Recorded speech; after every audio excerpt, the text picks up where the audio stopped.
Hi, this is I from Groovy Entertainment. Today we got another book on record to play for you. Today's book is Seven Little Postmen from 1952. So let's get started.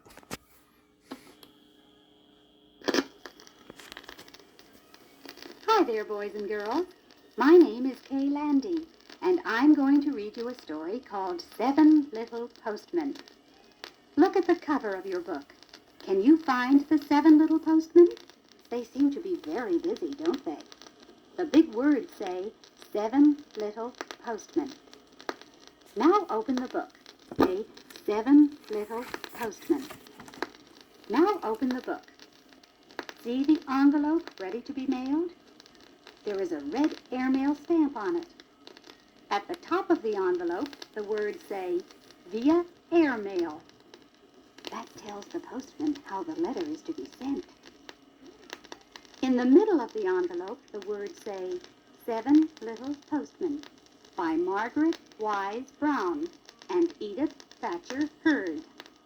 The sign below the envelope says, Pictures by Tibor Gergely, Simon & Schuster, New York.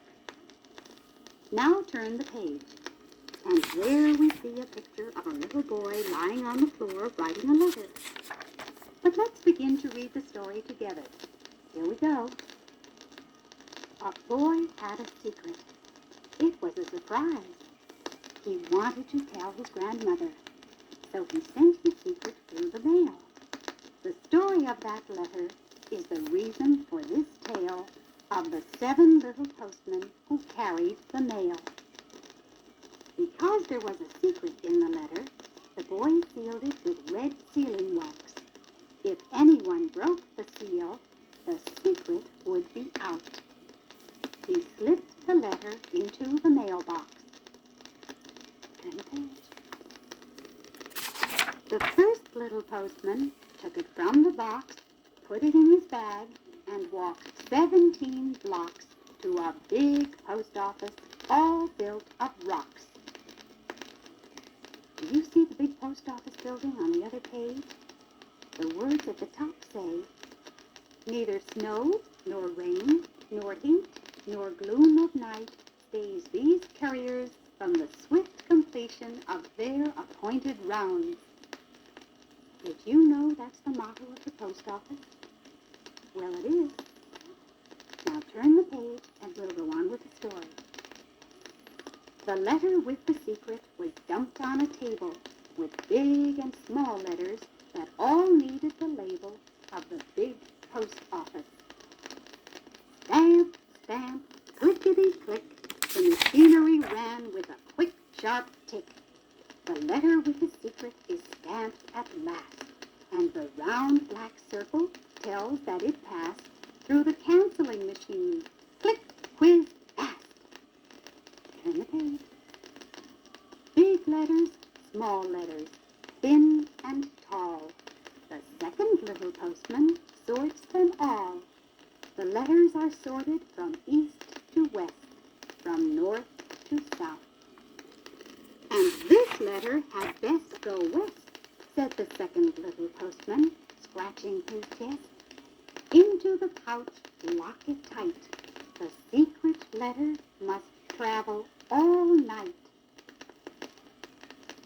Turn the page. The third little postman in the big mail car comes to a crossroad where waiting are a green, a yellow, and a purple car. They all stop there. There is nothing to say. The mail truck has the right of way. The mail must go through. Up and away through sleet and hail, this airplane carries the fastest mail. The pilot flies through whirling snow as far and as fast as the plane can go. And he drops the mail for the evening train. Now hang the pouch on the big hook crane. The engine speeds up the shining rails, and the fourth little postman grabs the mails with a giant hook. Turn the page. The train roars on with a puff and a snort, and the fourth little postman begins to sort. train carries the letter through gloom of night in a mail car filled with electric light. Now let's turn the record over and we will continue with the story of the 7 little postmen. Don't forget to turn the page.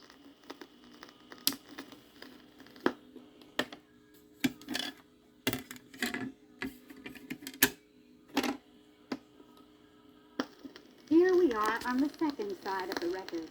Did you remember to turn the page? Good. See the picture of the postman tossing the bag of mail to the man standing below, getting ready to put it on the mail truck? Are you ready to continue with the story? Here we go. To a country postman by a country road, where the 5th little postman is waiting for his load. The mail clerk heaves the mail pouch with all his might to the 5th little postman, who grabs it tight.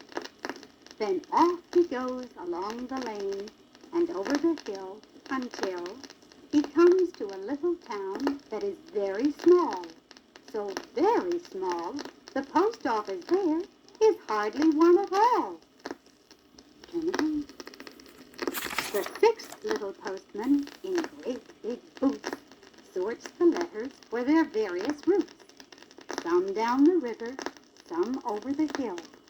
But the secret letter goes farther still. The 7th little postman, on RFD, carries letters and papers, chickens and fruit, to the people who live along his route. He stops to deliver some sugar to Mr. Jones, who keeps a store, and always seems to need something more. For Mrs. O'Finnegan, with all her ills, he brings a bottle of bright pink pills. And an airmail letter that cost 6 cents he hands to a farmer over the fence. There was a special delivery. Sign for it here. Sign your name and write it clear.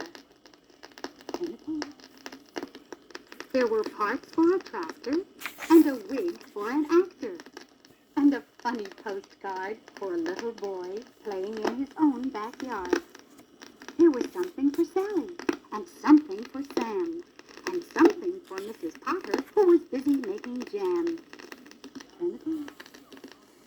There were dozens of chickens for Mrs. Pickens and a dress for a party for Mrs. McCarty. At the last house along the way sat the grandmother of the boy who had sent the letter with a secret in it. She had been wishing all day he would come to visit, for she lived all alone in a tiny house and sometimes felt quite lonely. The postman blew his whistle and gave her the letter with the red sealing wax on it. The secret letter. Turn the page. Sakes alive! What is it about? It about? Sakes alive! The secret is out.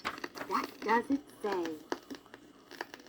Dearest Granny, I am writing to say that I'm coming to visit on Saturday. My cat has 7 kittens, and I am bringing one to you for your very own kitten. The postman is my friend, your grandson, Thomas. 7 little postmen. 7 little postmen carried the mail through rain and snow and wind and hail, through snow and rain and gloom of night. 7 little postmen out of sight, over land and sea, through air and light, through snow and rain and gloom of night. Put a stamp on your letter and seal it tight.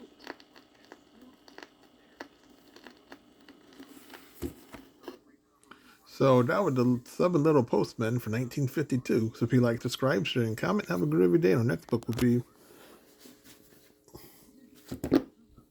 Heidi.